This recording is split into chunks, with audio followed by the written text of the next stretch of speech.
어느 날 전도사님이 교회에 들어와서 의자를 엎고 책상을 부수고 여러분에게 소리를 치면서 나가라고 하고 여러분에게 화를 낸다면 여러분은 어떻게 생각할까요? 우리가 무슨 잘못을 했지? 왜 이렇게 많이 화가 나셨지? 전도사님이 왜 저러시지? 이렇게 생각할 것 같아요.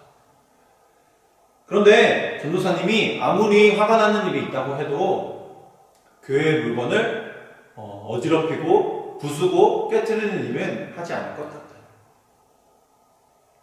왜냐하면 하나님의 말씀에 보면 교회를 어지럽히고 교회의 물건들을 부수고 깨트리는 일은 큰 죄를 짓는 것과 마찬가지였기 때문입니다.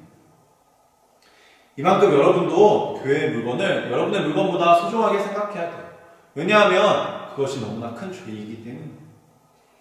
그런데 오늘 말씀에 예수님께서 예루살렘 성전에 들어가셔서 성전의 물건을 엎으시고 의자를 엎으시고 소리를 지르시면서 사람들을 쫓아내기 시작하셨어요. 예수님께서 성전의 물건을 함부로 하는 것이 죄인 줄 모르셔서 그렇게 하셨을까요?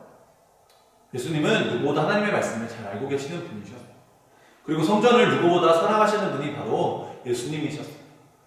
그런데 예수님께서 얼마나 화가 많이 나셨으면 이 물건들을 엎으시고 깨트리시고 사람들을 쫓아내셨을까요? 오늘 말씀을 보면서 왜 예수님이 이렇게 많이 화가 나셨는지 깨닫고 우리는 예수님을 화나게 하는 사람들이 아니라 하나님을 기쁘시게 하는 저와 여러분이 되길 주님의 이름으로 축복합니다. 이 당시에 이스라엘에는 성전이 예루살렘에 딱 한 군데밖에 없었어요.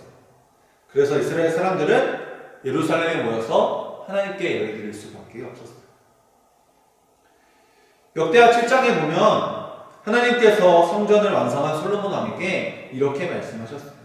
이제 내가 이곳에서 하는 기도에 내가 눈을 들고 귀를 기울이리니 이는 내가 이미 이 성전을 택하고 거룩하게 하여 내 이름을 여기에 영원히 있게 하였습니다. 내 눈과 내 마음이 항상 여기에 있으리라. 하나님께서 이렇게 솔로몬 왕에게 말씀하셨어요. 그래서 이스라엘 백성들은 하나님의 눈과 마음이 있는 곳 바로 예루살렘 성전에 모여서 하나님께 기도하고 간구하는 일을 해왔어요. 그것이 너무나 중요한 일이었어요. 그런데 이스라엘 백성들이 모두가 예루살렘 성전 근처에 사는 것은 아니었어요. 저 멀리 먼 곳에 사는 사람들도 많이 있었어요. 그런 사람들은 어떻게 해야 했을까요? 그 멀리서부터 하나님께 예배하기 위해서, 기도하기 위해서 하나님이 계시는 성전에 올 수밖에 없었어요. 그런데 그들이 몸만 오면 괜찮은데 문제는 그들이 재물들도 들고 와야 한다는 것이었어요. 그리고 그 하나님께 드릴 재물들이 상처 없고 흠 없고 깨끗하고 거룩한 재물이어야 했어요. 그래서 멀리서 오는 사람들은 성전 근처에서, 성전에서 그 재물들을 사기 시작했어요. 성전에서 하나님께 드릴 재물들을 팔기 시작했어요. 처음에는 사람들이 하나님께 최고의 것을 드리게 돕기 위해서 재물을 팔았어요. 그렇지만 점점 더 예배를 위한 성전이 아니라 욕심과 속임수로 가득한 성전이 되어버렸어요. 예수님이 그 모습을 보시고 이스라엘 백성들의 모습을 보시고 오늘 말씀에 어떻게 하셨다고요? 의자를 엎으시고 사람들을 내쫓으시고 아무나 다니지 못하게 하시면서 뭐라고 말씀하셨냐면 내 집은 만민이 기도하는 집인데 너희가 어떻게 욕심이 가득한 돈을 뜯고 돈을 뺏는 강도의 집으로 만들었느냐? 이렇게 말씀하셨어요. 예수님이 볼 때 예루살렘 성전의 모습은 기도하는 집이어야 해요. 기도의 소리가 가득한 곳이어야 해요. 그런데 예루살렘 성전의 모습을 보니까 기도의 소리가 가득한 곳이 아니라 하나님을 찾는 사람들이 가득한 곳이 아니라 하나님을 통해 돈을 벌기 원하고 욕심을 채우기 원하는 사람들의 모습이 너무나 많이 있었어요. 그래서 예수님께서는 오늘 말씀처럼 엄청나게 화를 내시면서 의자를 엎으시고 사람들을 쫓아내셨던 거예요. 우리는 이스라엘 백성들처럼 예수님을 화나게 하고 하나님을 화나게 하는 저와 여러분이 되지 않길 주님의 이름으로 축복합니다. 우리는 주님을 화나게 하는 사람이 아니라 하나님을 기쁘시게 하는 그러한 예배자들이 되어야 돼요. 하나님을 기쁘시게 하기 위해서 우리는 누구를 찾는 사람이 되어야 할까요? 하나님을 찾는 사람이 되어야 해요. 주님 앞에 나와 기도하고 찬양하고 예배하는 저와 여러분이 되어야 돼요. 하나님을 기쁘시게 하는 사람들의 모습은 바로 그런 사람들이에요.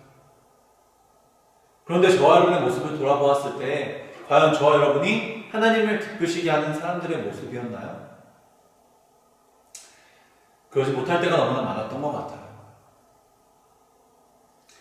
하나님께 예배하기 위해서, 기도하기 위해서, 찬양하기 위해서 이곳에 나오는 것이 아니라 대충 예배 드리고 친구들과 놀기 위해서 혹은 엄마 아빠가 가라고 해서 억지로 와서 앉아 있었을 때가 너무나 많았던 것 같아요. 하나님을 찬양하는 일에 기쁘고 감사함으로 찬양하지 못하고 옆 사람의 눈치를 보면서 쭈뼛쭈뼛 기어 들어가는 목소리로 찬양할 때가 너무나 많았던 것 같아요. 앞에 나와서 기도하는 사람들의 기도 시간에 같이 주님께 기도하는 것이 아니라 실눈을 뜨고 옆 친구와 장난치고 딴 생각하고 옆 친구와 이야기하고 손장난하고 그렇게 기도에 집중하지 못할 때가 너무나 많았던 것 같아요. 예배 시간에 하나님의 말씀을 듣지 않고 이렇게 딴 생각하고 장난치고 이렇게 하나님께 기뻐하지 않는 모습으로 예배드릴 때가 너무나 우리는 많았던 것 같아요. 과연 저와 여러분은 정말로 하나님이 기뻐하시는 모습으로 이 교회에 나와서 앉아 있었나요? 우리의 모습을 돌아보고 반성하고 회개하는 시간이 되었으면 좋겠어요.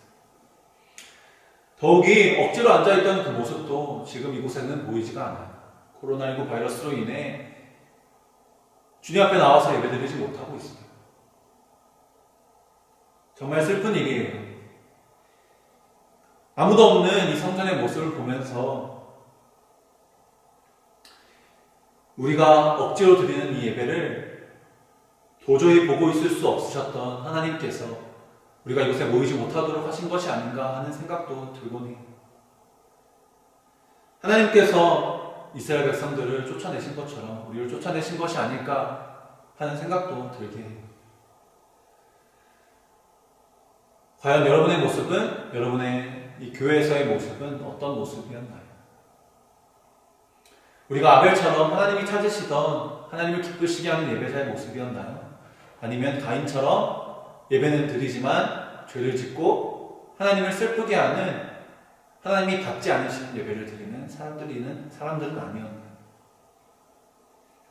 전도사님은 우리 명목교회 아름보 친구들이 다시 이곳에 모여서 하나님을 기쁘시게 하는 기도를 하고 하나님을 기쁘시게 하는 찬양을 하고 말씀을 듣고 마음에 새겨 열매를 맺는 하나님을 기쁘시게 하는 순종의 사람들이 되게 주님의 이름으로 축복합니다. 우리 모두가 예수님을 화나게 하는 사람이 아니라 하나님을 화나게 하는 사람이 아니라 우리가 이곳에 모여서 하나님을 기쁘시게 하고 하나님의 축복을 받고 하나님과 함께 영원히 하나님의 나라에서 살아갈 수 있는 우리 연목교 아름보 친구들에게 주님의 이름으로 축복합니다. 그것을 위해서 하나님이 기도하도록 하겠습니다. 사랑의 하나님, 우리를 용서하여 주시옵소서. 우리의 모습은 하나님을 기쁘시게 하는 모습이 아니라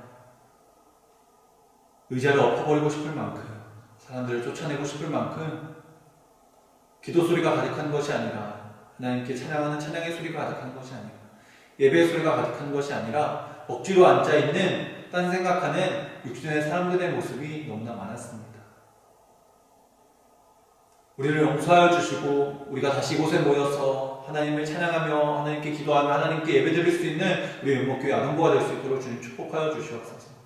하나님이 찾으시는 예배자가 이곳에 모여서 하나님이 기뻐하시는 예배를 드리는 우리 연목교회 아름보가 될 수 있도록 주님 축복하여 주시며